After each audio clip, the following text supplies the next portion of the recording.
Hello students, स्वागत है आपका be learning tutorial YouTube channel में। आज के इस वीडियो में हम गणित कक्षा 10 अध्याय 12 प्रश्नावली 12C से प्रश्न 7वें को हल करने वाले हैं। इस चैप्टर का नाम है एरिया रिलेटेड टू सर्कल्स, वृत्तों से संबंधित क्षेत्रफल। और यह जो क्वेश्चन है आपकी एनसीईआरटी की एक्सरसाइज 12.3 का क्वेश्चन नंबर 6 है, कक्षा 10 की गणित की किताब का। चलिए देखते हैं कि ये क्वेश्चन है क्या और हम लोग कैसे इसे सॉल्व कर सकते हैं।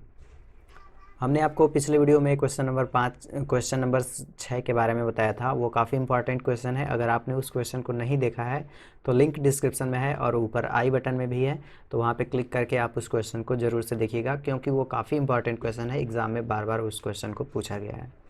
चलिए देखते हैं कि ये क्वेश्चन नंबर 7वां है क्या। देखिएगा, यह है प्रश्नावली 12C का प्रश्न 7वां, डॉक्टर मनोहरे की किताब का। और एनसीईआरटी की एक्सरसाइज जो कि राजीव प्रकाशन वाली है या सीबीएसई बोर्ड की जो गणित की किताब कक्षा 10 की है, उसमें एक्सरसाइज 12.3 का क्वेश्चन नंबर 6 है।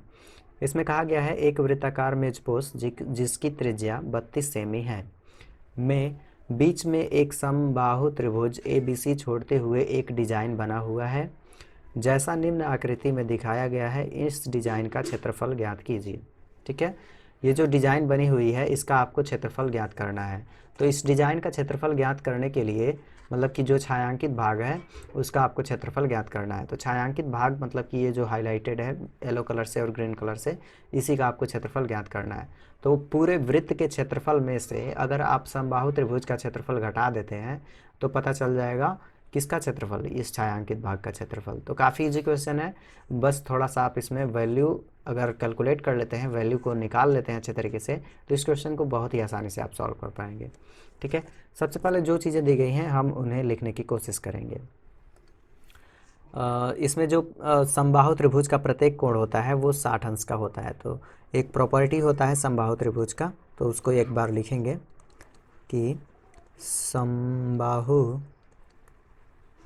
त्रिभुज का प्रत्येक कोण बराबर 60 अंश का होता है।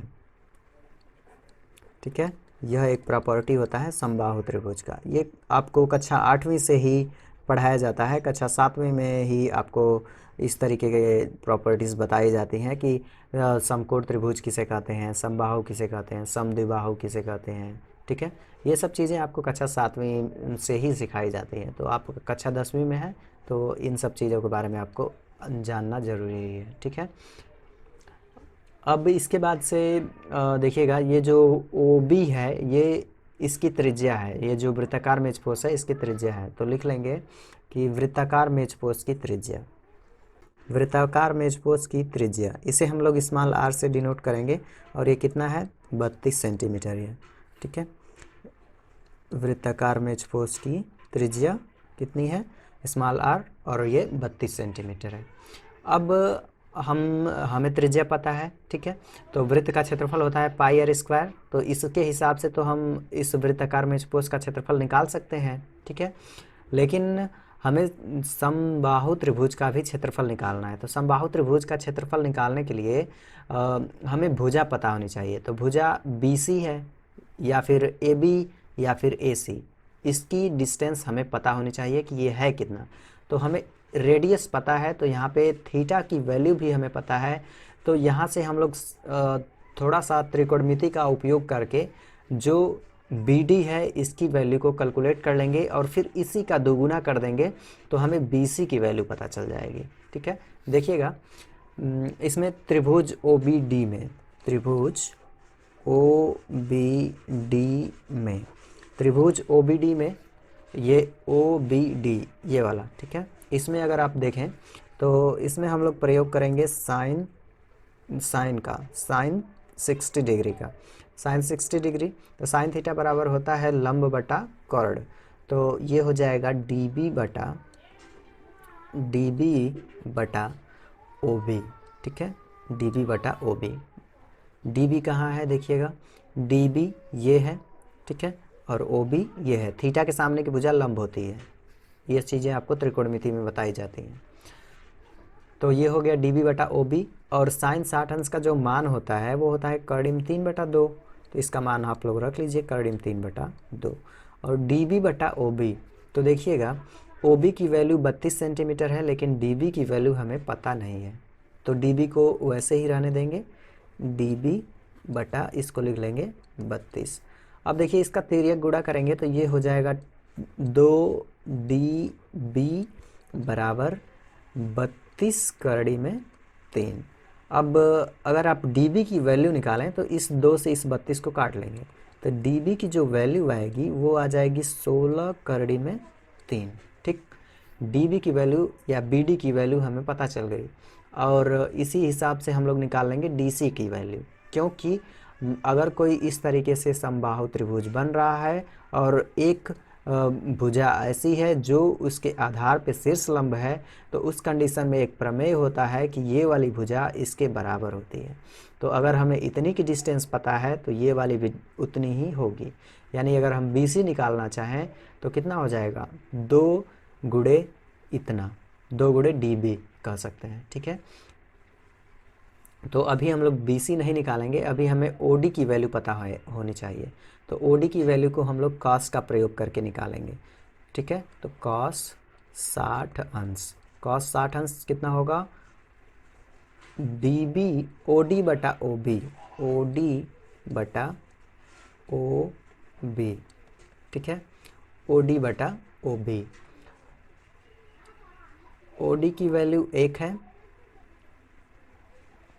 और OB की वैल्यू 2 है। ये बराबर हो जाएगा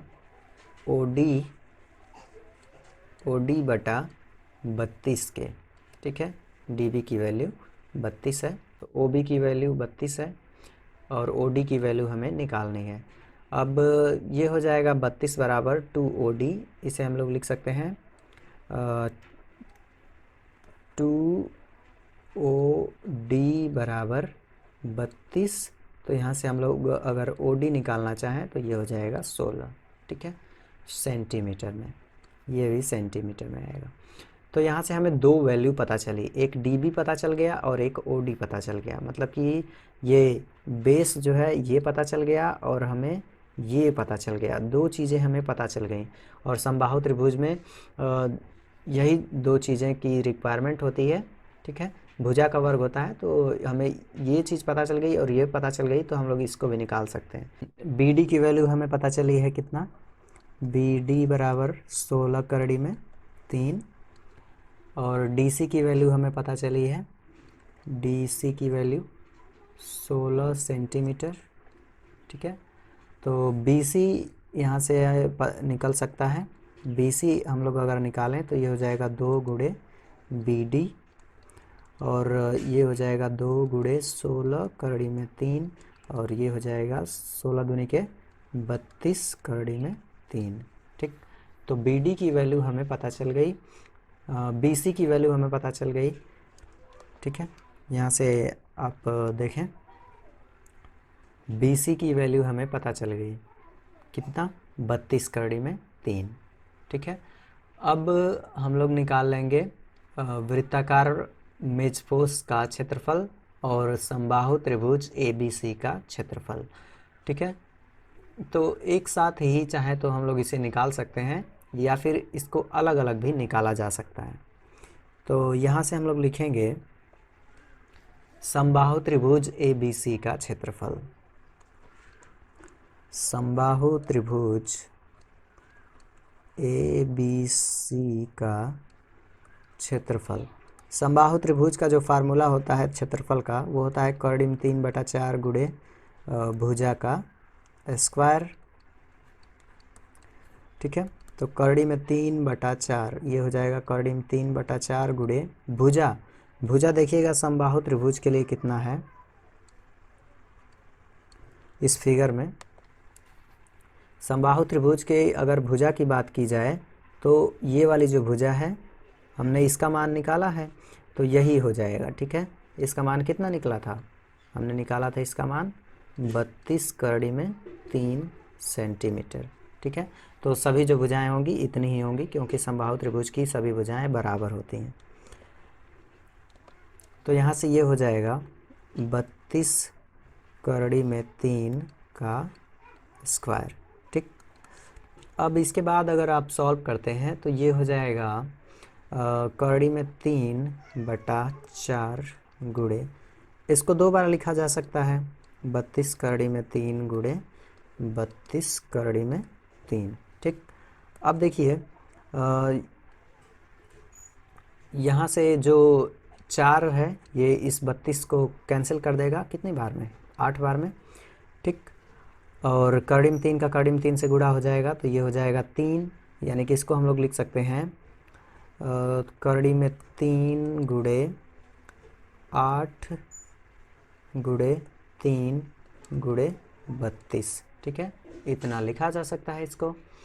और जब इसका आपस में गुणा करेंगे तो ये हो जाएगा 3 × 8 = 24, तो इसको लिखा जा सकता है 24 गुणे 32 गुणे कौड़ी में 3। इस तरह से भी इसको लिखा जा सकता है। और 24 में 32 का हम लोग गुणा कर लेंगे तो ये आ जाएगा 768 और कौड़ी में 3 तो कौड़ी में 3 इस तरह से उतर जाएगा। और ये क्षेत्रफल निकला है तो ये आ जाएगा स्क्वायर में। ठीक है, समबाहु त्रिभुज का क्षेत्रफल हमने निकाल दिया। अब हम लोग निकाल लेंगे वृत्ताकार मेजपोश का क्षेत्रफल। वृत्ताकार मेजपोश का क्षेत्रफल का फार्मूला होगा πr²। आकृति में देख लीजिए, ये वृत्ताकार भाग है तो वृत्त का क्षेत्रफल होता है πr², तो उसी का प्रयोग करेंगे। और वृत्त के लिए त्रिज्या कितनी है, 32 सेंटीमीटर, तो उसी को यहाँ पे रखेंगे। पाई की वैल्यू हम लोग रखेंगे 22/7 गुणे r², तो r कितना है 32, तो ये हो जाएगा 32 का स्क्वायर। ठीक है, ये हो जाएगा 22/7 गुणे, इसको लिखेंगे 32 गुणे 32। ठीक है, अब 22, 32 और 32 का आपस में कर लेंगे गुणा। ठीक है, तो ये आ जाएगा 22,528/7। ठीक है, 22,528/7। गुणा आप लोग स्वयं कर सकते हैं, इसलिए हमने इसको गुणा करके आपको नहीं बताया है। ठीक है, सबसे पहले आप लोग 32 और 32 का करेंगे, या फिर 32 और 22 का, और जितना आएगा उसमें फिर 32 से कर लेंगे तो इतना आ जाएगा। ठीक है, और ये आएगा सेंटीमीटर स्क्वायर में। ठीक है, तो हमने निकाल दिया समबाहु त्रिभुज ABC का क्षेत्रफल और वृत्ताकार मेजपोश का क्षेत्रफल। अब हमें छायांकित भाग का क्षेत्रफल निकालना है। तो आकृति में आप देखिएगा, छायांकित भाग का क्षेत्रफल निकालने के लिए वृत्त के क्षेत्रफल में से, मतलब कि वृत्ताकार मेजपोश के क्षेत्रफल में से समबाहु त्रिभुज के क्षेत्रफल को माइनस कर लेंगे तो जो ये छायांकित भाग है किनारे किनारे, इसका क्षेत्रफल पता चल जाएगा। तो अगले स्टेप में हम लोग लिखेंगे छायांकित भाग का क्षेत्रफल। ओके, तो छायांकित भाग का क्षेत्रफल निकालने के लिए वृत्ताकार मेजपोश के क्षेत्रफल में से समबाहु त्रिभुज ABC के क्षेत्रफल को माइनस कर लेंगे। तो वृत्ताकार मेजपोश का क्षेत्रफल हमने निकाला है, देखिएगा यहाँ पे 768 इंटू कौड़ी में 3 सेंटीमीटर स्क्वायर। सॉरी, वृत्ताकार मेजपोश का क्षेत्रफल यहाँ पे है 22,528/7, तो इसको लिख लेंगे 22,528/7। ठीक, माइनस समबाहु त्रिभुज ABC का क्षेत्रफल। तो समबाहु त्रिभुज ABC का क्षेत्रफल निकला है 768 इंटू कौड़ी में 3, तो इसको लिख लेंगे 768 कौड़ी में 3। ठीक, अब इसको सॉल्व करने के लिए इसके नीचे आप 1 लिखना चाहें तो लिख सकते हैं, और इनका एलसीएम लेंगे तो 7 ही एलसीएम आएगा, और 7 से 7 में भाग देंगे तो 1 बार जाएगा, और 1 का इसमें गुणा करेंगे तो ये हो जाएगा 22,528, माइनस 1 का 7 में गुणा करेंगे तो 7 बार जाएगा, और 7 का करेंगे 768 में गुणा, तो ये हो जाएगा आपका 7/56, 7 छक्के 42, और 42 में 5 जोड़ेंगे तो 47। ठीक है, 42 में 5 जोड़ेंगे तो 47, और 7 7 49, 49 में 4 जोड़ेंगे तो 50 3 53। ठीक है, तो ये आ जाएगा 5376 इंटू कौड़ी में 3। ठीक है, तो इसके आगे अगर आप सॉल्व करते हैं तो इसमें से इसको माइनस करना होगा, या फिर कौड़ी में 3 की वैल्यू रख करके गुणा करके इसमें से इसमें को घटाना होगा, या फिर यहाँ पे छोड़ देंगे तो भी सही होगा।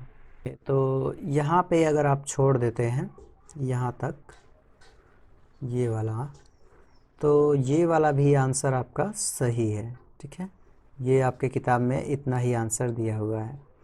तो यहाँ तक अगर आप छोड़ देंगे तो यह भी आपका सही है सेंटीमीटर स्क्वायर में, और ये आंसर हो जाएगा।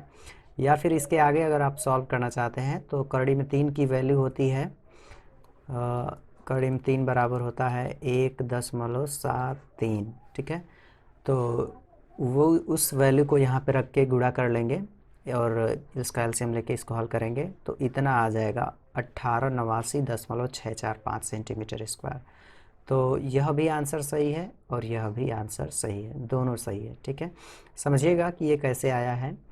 देखिए इसके नीचे 7 है, इसके नीचे कुछ भी नहीं है, तो इसके नीचे आप 1 लिख सकते हैं, ठीक है।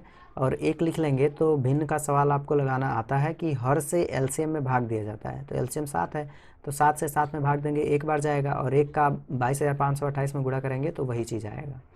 माइनस इसके नीचे तो 1 है, 1 का 7 में भाग देंगे तो 7 बार जाएगा, और 7 का गुणा करेंगे 768 में तो 5376 कड़ी में 3 आएगा, ठीक है।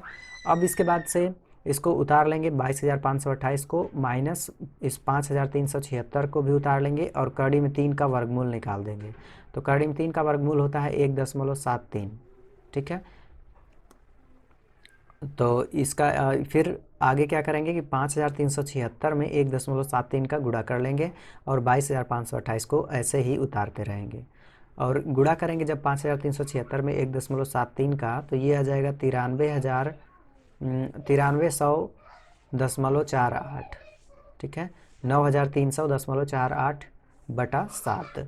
अब 22,528 में से 9,300.48 को घटाएंगे तो ये आ जाएगा 13,227.52 बटा 7, ठीक है।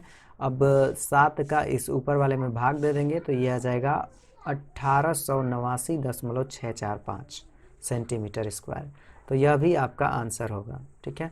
ये दोनों आंसर सही हैं। अगर आप यहाँ तक सॉल्व करते हैं तो भी सही है, अगर आप यहाँ तक लेके आते हैं तो भी सही है, ठीक है।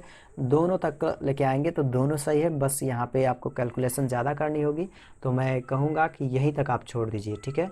यहाँ तक अगर आप छोड़ देंगे तो भी एग्जामिनर आपको नंबर दे देंगे और यहाँ तक भी आपका सही माना जाएगा, ठीक है। मुझे उम्मीद है कि आपको ये क्वेश्चन समझ में आया होगा।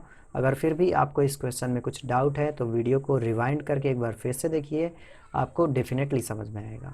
मिलते हैं अगले वीडियो में नेक्स्ट टॉपिक पे। Thanks for watching.